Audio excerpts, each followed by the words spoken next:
గోదాదేవి కథ. తమిళనాడులోని శ్రీ విల్లిపుత్తూరులో విష్ణుచిత్తుడనే భక్తుడు ఉండేవాడు. ఈ విల్లిపుత్తూరులోనే శ్రీకృష్ణుడు మర్రి ఆకు మీద తేలియాడుతూ లోకాన్ని రక్షించాడని నమ్మకం. అందుకే ఇక్కడి ఆలయంలోని ప్రధాన దైవం ఆ చిన్ని కృష్ణుడే. విష్ణుచిత్తుడు నిత్యం ఆ కృష్ణునికి పుష్పమాలలని అర్పిస్తూ ఉండేవాడు. విష్ణుచిత్తుడి అసలు పేరు భట్టనాథుడు. నిరంతరం ఆయన చిత్తం విష్ణుమూర్తి మీదనే ఉండేది కాబట్టి ఆ బిరుదు దక్కింది. ఆయనను విష్ణు భక్తులైన ఆల్వారులలో ఒకరిగా ఎంచి ఆయనకు పెరి ఆల్వారు అంటే పెద్ద ఆల్వారు అన్న గౌరవాన్ని కూడా అందించారు. అలాంటి పెరి ఆల్వారు ఒకసారి తులసి మొక్కల కోసం పాదులు తీస్తుండగా ఒక పాప కనిపించింది. ఆమెను సాక్షాత్తు భగవంతుని ప్రసాదంగా భావించి ఆమెను పెంచుకోసాగాడు విష్ణుచిత్తుడు. ఆమెకి కోదై అంటే పూలమాల అన్న పేరుతో గారభంగా పెంచసాగాడు విష్ణుచిత్తుడు. ఆ పేరే క్రమంగా గోదాగా మారింది. గోదాదేవి చిన్ననాటి నుంచి శ్రీకృష్ణుడి లీలలను ఆడుతూ పాడుతూ పెరిగిందే. యుక్త వయసు వచ్చేసరికి ఆ భక్తి కాస్త ప్రేమగా మారిపోయింది. కళ్ళు మూసినా తెరిచినా నల్లనివాడే కనిపించసాగాడు. తన చుట్టూ ఉన్న స్నేహితురాళ్ళంతా ఒకప్పటి గోపికలని, తానుండే విల్లిపుత్తూరు ఒకనాటి గోకులమని భావించసాగింది.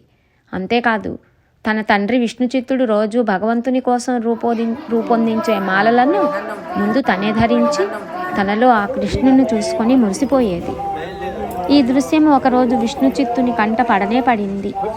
తన కూతురు చేసిన పని వల్ల ఇన్నాళ్ళు ఆ దేవదేవుని పట్ల అపచారం జరిగిందని బాధపడ్డాడు.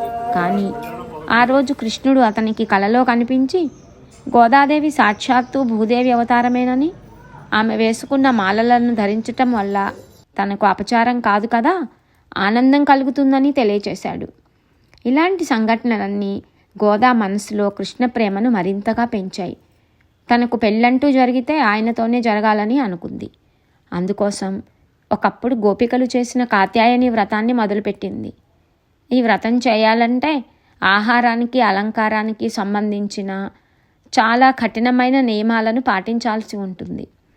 అలా గోదాదేవి తాను వ్రతాన్ని పాటించటమే కాకుండా తన చెలికత్తెలను కూడా ప్రోత్సహించింది.